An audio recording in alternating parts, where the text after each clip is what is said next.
ছাত্রদল নেতা আবিদ, হামিম, এদের আসল পরিচয়, এদের মূল পরিচয়, এদের গর্বের পরিচয়, তারা ডাকসু বিবি সাদিক কায়েমের বিরুদ্ধে নির্বাচন করেছিল, এস এম ফরহাদের বিরুদ্ধে নির্বাচন করেছিল। যেমন আবিদ, হামিম এদেরকে যদি কেউ জিজ্ঞেস করে বিদেশে, যে বাবা তোমরা কারা, আবিদ তুমি কে, হামিম তুমি কে, তোমার পরিচয় কি? আরে আমাকে চেনো না? আমি তো সেই আবিদ যে ভিপি সাদিক কায়েমের বিরুদ্ধে আমি নির্বাচন করেছিলাম, আমি সাদিক কায়েমের প্রতিদ্বন্দ্বী, আমাকে চেনো না? হামিম বাবা তুমি কে? আরে আমাকে চেনো না? আমি তো ডাকসু জিএস এস এম ফরহাদের বিরুদ্ধে নির্বাচন করেছিলাম। ওদের পরিচয় এখন এটা। হ্যাঁ, এটা আমার কথা না, ওরা অফিসিয়ালি এটা ব্যবহার করছে। ওদের আসল যে পরিচয়, এটার কোনো দাম নাই। দর্শক, এর মধ্য দিয়ে বিএনপির একটা ভয়াবহ জালিয়াতি ফাঁস হয়ে গেছে। আপনারা জানেন, DUCSU VP Sadik Kayem, S M Farhad, AGS Mohiuddin থেকে শুরু করে ডাকসুর 15 সদস্যের একটা প্রতিনিধি দল চীন সরকারের আমন্ত্রণে এক সপ্তাহ চীন সফর করে এসেছে এবং সেখানে বাংলাদেশের পররাষ্ট্রনীতি নিয়েও চীন সরকারের সাথে আলোচনা হয়েছে। এখন এটা কেমন দেখায়, ডাকসু বিবি, শিবির এদেরকে চীন সরকার আমন্ত্রণ জানিয়ে নিয়ে যায়, সেখানে তারা রাজকীয় মেহমান হিসাবে নানান কিছু করে দেখে, বাংলাদেশের পররাষ্ট্রনীতি নিয়েও কথা বলে চীন সরকারের সাথে। আর ছাত্রদল তাদেরকে এখন টেম্পো স্ট্যান্ডেও নাকি ডাকে না, গরুর হাটেও নাকি ডাকে না। গরুর হাট, টেম্পো স্ট্যান্ড এগুলো নাকি যুবদল খায়, ছাত্রদলকে ডাকে না। তারেক রহমান ছাত্রদলকে তেমন সুযোগ দিচ্ছে না। ওরা এমনিতেই হতাশ, কি করা যায়? এখন বিএনপি একটা নাটক করলো। বিএনপি ছাত্রদল নেতাদের চীন সফরে পাঠানোর ব্যবস্থা করলো, এমন একটা ভাব নিল যে ডাকসু নেতাদের বা শিবির নেতাদের চীন আমন্ত্রণ জানিয়ে নিয়ে গিয়েছে, এই যে দেখো ছাত্রদল নেতাদেরও আমন্ত্রণ জানিয়ে নিয়ে গেছে। না, বিষয়টা এরকম নয়। ডাকসু নেতাদের, শিবির নেতাদের চীন সরকার আমন্ত্রণ জানিয়ে নিয়ে গেছে, এটা তো দেখেছেন। আর ছাত্রদল নেতাদের চীন সরকার আমন্ত্রণ জানায়নি। স্থানীয় সরকার পল্লী উন্নয়ন ও সমবায় মন্ত্রণালয় থেকে চীনের কাছে ভিসার আবেদন করা হয়েছে যে আমাদের এই ছেলেগুলোকে স্টাডি ট্যুরের জন্য ভিসা দেন, এবং রাষ্ট্রীয় খরচে, বাংলাদেশের খরচে তাদেরকে চীন পাঠাচ্ছে বিএনপির প্রতিনিধি দলের সাথে।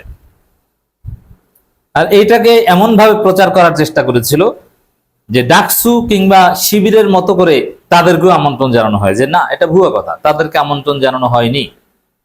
আমন্ত্রণ জানানো হয়েছে শিবির এবং ডাকসু নেতাদের।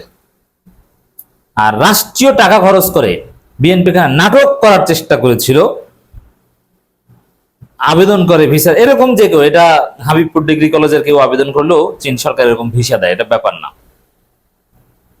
সরকারের অনুরোধে 20 জন ছাত্রদল, যুবদলের বা ছাত্রদলের সাবেক অনেকে চীন সফর যাচ্ছেন সরকারের অনুরোধে, সরকারি খরচে। এটাকে ডাকসু নেতাদের সাথে তুলনা করার চেষ্টা করেছিল, কিন্তু ধরা খেয়েছে। শিবিরের ছেলেরা এতটা পোংটা এবং চালাক, বিএনপির আকামকে ধরিয়ে ফেলেছে, ফাঁস করে দিয়েছে। যাচ্ছে তো যাচ্ছি। আবার এখানে আবেদনে লিখেছিল যেটা, যে বিভিন্ন সেক্টরে এরা গবেষণা করে, অমুক তমুক বিভিন্ন প্রতিনিধি, অথচ এগুলো কিছুই না, জাস্ট তারা ছাত্রদল এবং এদের কারো ওরকম পড়াশোনা নেই। তো দর্শক, এর মধ্যে আবার বিএনপির অভ্যন্তরে, ছাত্রদলের অভ্যন্তরেও রাজনীতি আছে, যে কারা কারা বিমানে ওঠার সুযোগ পাবে ছাত্রদল করে, কারণ ছাত্রদলের নেতা তো হাজার হাজার। তার মধ্য থেকে যারা ভাইকে ম্যানেজ করতে পেরেছে, বিভিন্ন গ্রুপ ভাগ করে নিয়েছে, যে আমানুল্লাহ আমান গ্রুপ তুই পাবি 2 জন, রাকিব গ্রুপ তুই পাবি 2 জন, হামিম গ্রুপ অমুক গ্রুপ তুই পাবি 2 জন, এরকম করে একটা ভাগ বাটোয়ারা করেছে। তো এইভাবে চলছে দর্শক। এখানে সেই চীন সফরের যে লিস্ট অথবা ভিসার যে আবেদন বা যে লিস্ট স্থানীয় সরকার মন্ত্রণালয় পাঠিয়েছে, সেখানে আবিদুল ইসলাম খানের পরিচয় লেখা হয়েছে। তিনি ছাত্রদল নেতা বা অমুক্তম, এগুলো কোনো পরিচয় লেখা হয়নি। তার পরিচয় লেখা হয়েছে ডাকসুর ভিপি ক্যান্ডিডেট ছিলেন। আর হামিমের পরিচয় লেখা হয়েছে ডাকসুর জিএস ক্যান্ডিডেট ছিলেন। আপনি চিন্তা করেন, যে ডাকসুর ভিপি ক্যান্ডিডেট, জিএস ক্যান্ডিডেট, এটাই তাদের কাছে বড় পরিচয়। এর মানে কি, সাদিক কায়েমের বিরুদ্ধে আমি নির্বাচন করেছি, এটাই আমার পরিচয়। এস এম ফরহাদের বিরুদ্ধে নির্বাচন করেছি, এটাই আমার পরিচয়। আমাকে চেনো না। ঢাকা বিশ্ববিদ্যালয়ের শিক্ষার্থী তরুণ প্রজন্মকে যদি নিজেকে পরিচয় করাতে হয়, তাহলে মনে হয় এই কথাই বলতে পারে, তোমরা আমাকে চেনো না, আমি তো সাদিক কায়েমের বিরুদ্ধে নির্বাচন করেছিলাম। পরিস্থিতি এখন এই জায়গায় দাঁড়িয়েছে। দর্শক, বিএনপি কাণ্ড কেন ঘটালো? দেখেন, বিএনপি যে কোনো একটা আকামও ভালোভাবে করতে পারে না, তার প্রমাণ হচ্ছে এটা। তারা শিবিরের ডাকসুর প্যারালাল দেখাতে তারা 20 জনকে চীন সফর করাচ্ছে রাষ্ট্রীয় পৃষ্ঠপোষকতায়, কিন্তু সেটা এমন ভাবে করেছে যে ধরা পড়েছে যে এটা একটা কৃত্রিম সফর। এটা আসলে চীন সফরের আমন্ত্রণে, বিশেষ আমন্ত্রণ বা এরকম কিছু নয়। দর্শক, স্পষ্টভাবে আমাদের কাছে প্রমাণ এসেছে। Ministry of local government, rural development and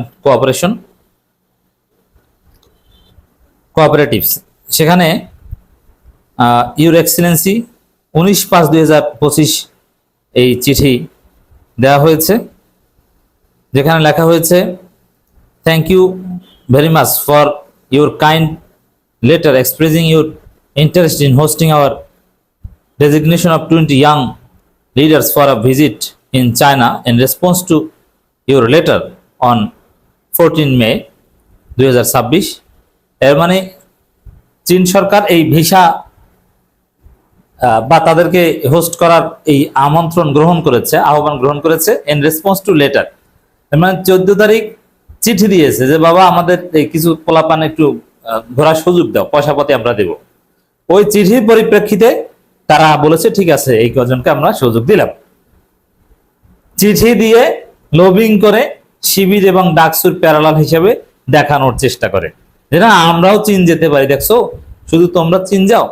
এখানে আরো অনেক কথা যে তালিকা দেওয়া হয়েছে, পুরো তালিকায় শুধু ছাত্রদল, যুবদল নেতাকর্মী বা ছাত্রদলের সাবেক কয়েকজন আছে, এবং এখানে অন্যান্য সংগঠক, এখানে যেহেতু বাংলাদেশ সরকার আমন্ত্রণ জানিয়েছে, সেখানে উদ্যোক্তা বা গবেষক বা শিক্ষার্থীদের বিভিন্ন, বরং এখানে যেটা হক, সরকার যেভাবে চিঠি দিয়ে আমন্ত্রণ জানিয়েছে তাতে ডাকসু নেতাদেরকে বা শিবির নেতাদেরকে এখানে সুযোগ দেওয়া উচিত ছিল, কারণ তারাই এখন শিক্ষার্থীদের নির্বাচিত প্রতিনিধি। কিন্তু না, ছাত্রদলের বাইরে কেউ নাই।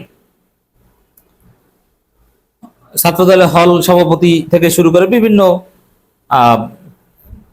বিভিন্ন পর্যায়ে নেতৃবৃন্দ আছে। যেখানে শিক্ষার্থীদের প্রতিনিধিদের পাঠানো দরকার, সেখানে GS candidate, VP candidate, former VP candidate, মানে এইসব শিরোনামে তাদেরকে পাঠানো হচ্ছে।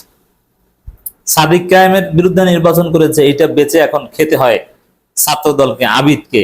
এস এম ফরহাদের বিরুদ্ধে নির্বাচন করেছিল, এটা বেঁচে খেতে হয় এস এম ফরহাদ, হামিমকে। মজা না?